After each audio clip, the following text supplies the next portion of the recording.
whisper of dawn in the echoing grotto.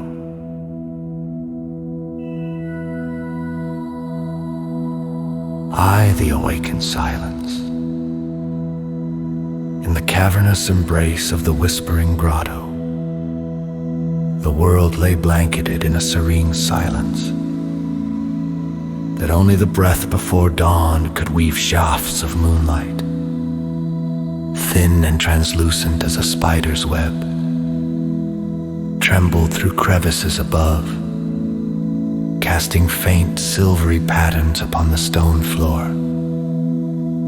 that led the way to an altar carved from the heart of the mountain. Young Emil, a novice cloaked in simple wool, stirred from the bed of moss where he had found uneasy rest. His heart, a delicate bird against the cage of his ribs, beat a tentative rhythm, its pace guided by an undercurrent of anticipation and trepidation.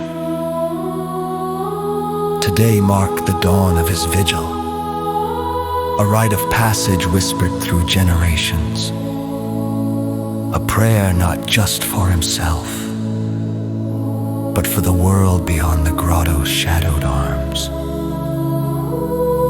The air was cool and potent with the scent of damp earth and ancient secrets, each breath drawing him deeper into the mystery he had chosen.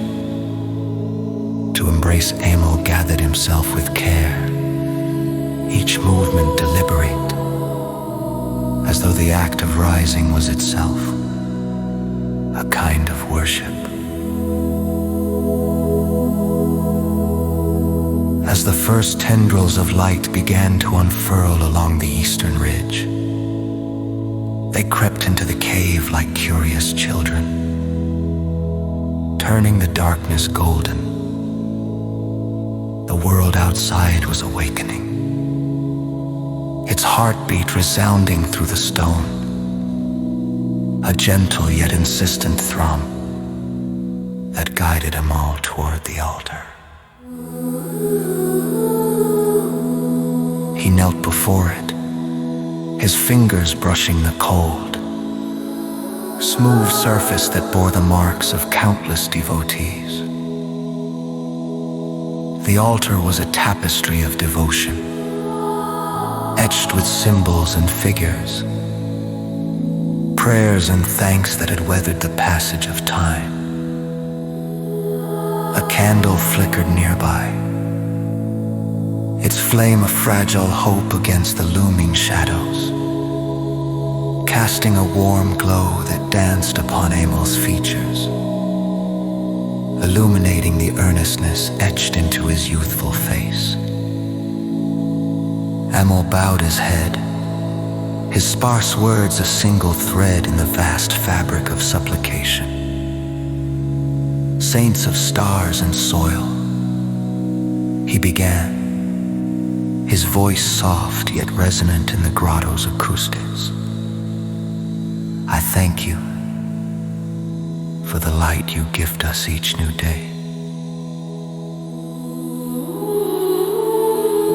His words echoed, melding with the whispers of the cave,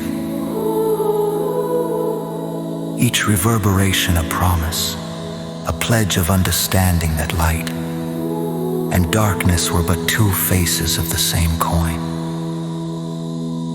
His prayer swelled with the beat of his heart, his thoughts painting visions of peace, of a world woven with threads of kindness and compassion.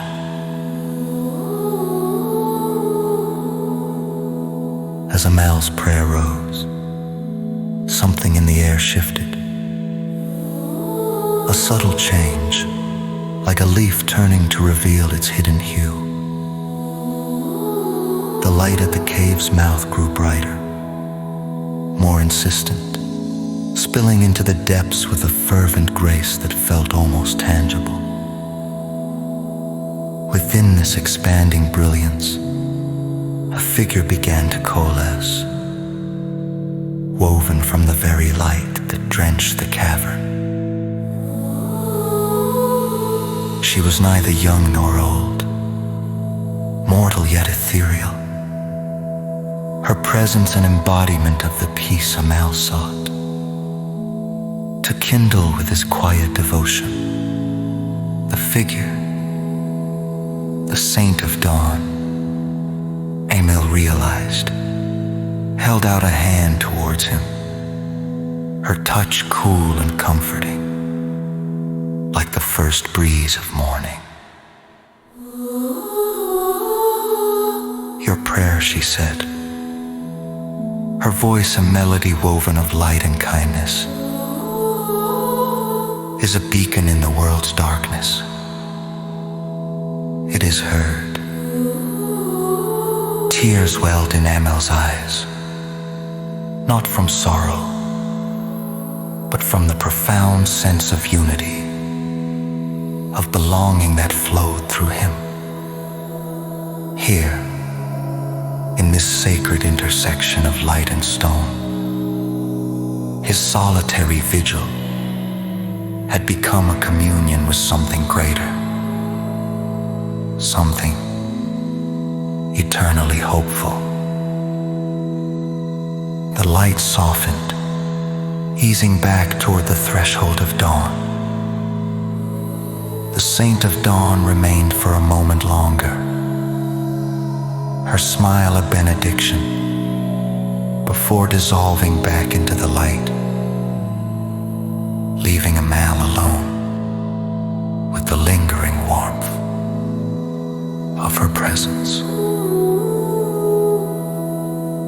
As the first full flush of morning spilled across the sky, Amal rose from his place, renewed, his heart a polished gem reflecting the dawn's promise. He stepped toward the cave's entrance, each footfall a beat in the heart of a world, waking to new possibilities.